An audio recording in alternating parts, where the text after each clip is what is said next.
এটা কেমনে ডাল হয় ভাই? আলু তো ছিলাই নাই। আপনারা আলু খাওয়াচ্ছেন পচা, ডালের মধ্যে ডাল নাই। এলে কি এগুলো কোন ধরনের আচরণ ভাই?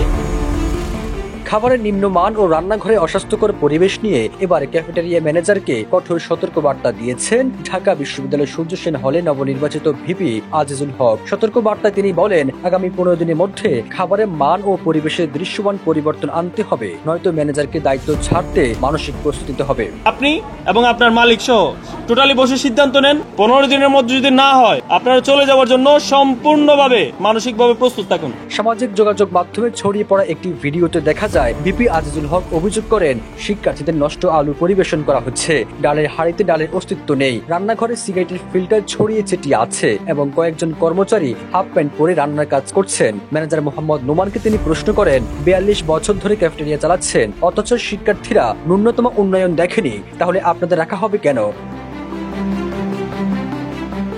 তবে ভিপির ব্যবহৃত ভাষা ও আচরণ নিয়ে বিভিন্ন মহলে মিশ্র প্রতিক্রিয়া আসে। পরে ফেসবুকে এক পোস্টে তিনি জানান, সতর্কবার্তায় তার ভাষা কিছুটা তীব্র হয়েছিল, ভবিষ্যতে আরো সংযত ও মার্জিত আচরণের প্রতিশ্রুতি দেন।